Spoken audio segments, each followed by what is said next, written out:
How are you two doing today? How are you doing? Well, I go in and out. I have my family around me and have had since this happened. And they haven't told me this, but I think there was a plan. Make sure he's not alone. And I love that. So I go in and out when I think about what happened. I lose it, and then I regain it. And it's probably going to be that way for a while until things settle down. But I lost half of me. We were one. I lost half of me like that. I think yesterday we were in a bubble, and it was special to all be together. And today, the overwhelming outpouring of love from everyone is heartfelt, but it's a whole additional wave of emotion as well. Yesterday she was just mom, and today she's back to being Suzanne Somers in everyone's eyes, and I appreciate that.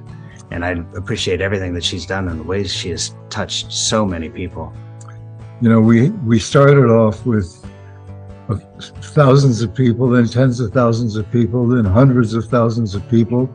And it's amazing, all over the world, people aren't just writing in, I feel badly for you, my condolences. They poured out their hearts. She had touched them one way or another.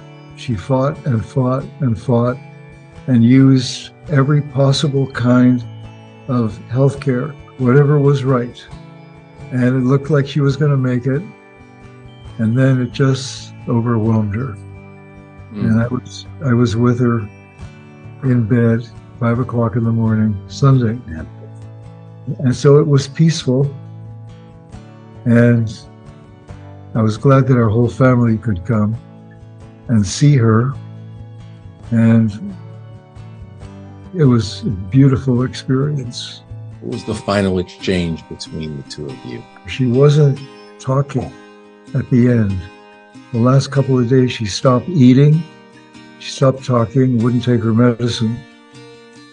And we didn't know if she was alive or not. And I kept taking her blood pressure. But she wouldn't respond. She was not responsive in any way. And then when I kissed her, she responded, kissing me back. And I knew that she heard what I was saying. I had talked to her for hours, well into the night, hoping that she could hear me. And I think she did hear me. We knew this day would come, but we thought it would be me, because I'm 10 years older than Suzanne. And then I thought, what a conundrum. If it's me first, then she's alone. I don't want her to be alone. How would you describe the relationship? They were inseparable, and I joked that they were functionally codependent, and with a small f on functionally, because there's not many people, people say, oh, I could never spend that much time with my mate, and they never got tired of each other. They were like this. Alan is very private, doesn't want to be a public person. My mother loved being in the public, and so he protected her. My mother had an amazing talent for being 100% present with whomever she was with. And that wasn't just a public persona. She was 100% a wife, 100% a grandmother, 100% a sister, 100% a mother. Bruce, you got to see that relationship between your mother and Alan from a different angle. What did Alan mean to her? It wasn't always so rosy. It was for me. But the reality is everything takes hard work. Yeah. And these two started on, because they were very different people, there was friction there that they would work through, and sometimes it was tumultuous. But what's ironic is that for two people who everyone thought wouldn't work at the beginning, I've been married for 32 years. They're who we model our relationship after. We, make sure we don't go to bed angry with each other. We make sure that we speak from our heart, speak the truth. How are you all, guys? I welcome you back on here. If you're new, consider subscribing, liking, and also share and leave a comment below this video. Now, as we are reacting to the death of Suzanne Somers, a lady who actually passed on October 15th in the early morning hours, as announced by the family via her social media pages. Now we've seen the husband, that is Alan Hamel, actually coming out to commemorate, pay tribute, and also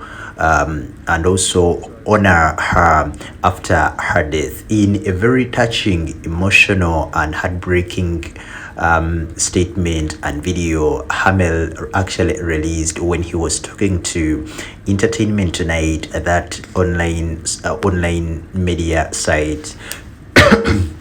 He revealed that it was really very hard and heartbreaking for him when the wife Suzanne Somers, whom he has been with for the last close to 45 years, was really very hard when she passed on.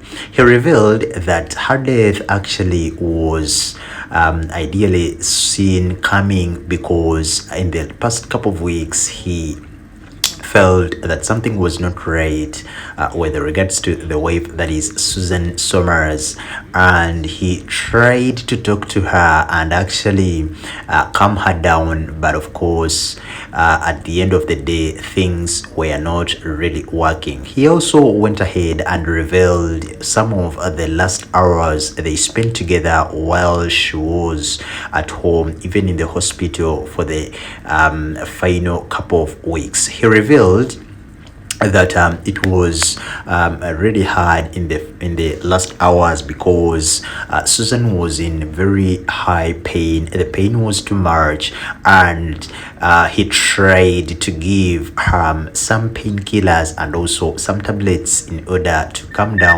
down the fast breathing she had, but it didn't work out. He has also revealed that it's really very hard because Susan was part of him, and it's going to be tough to handle life alone.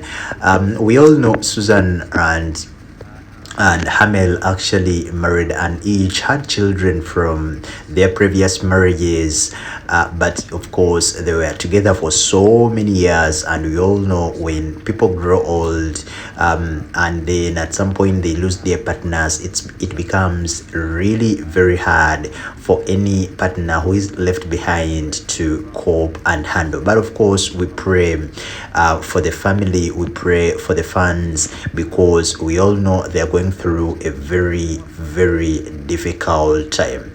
Rest in power, the Queen Suzanne Somers.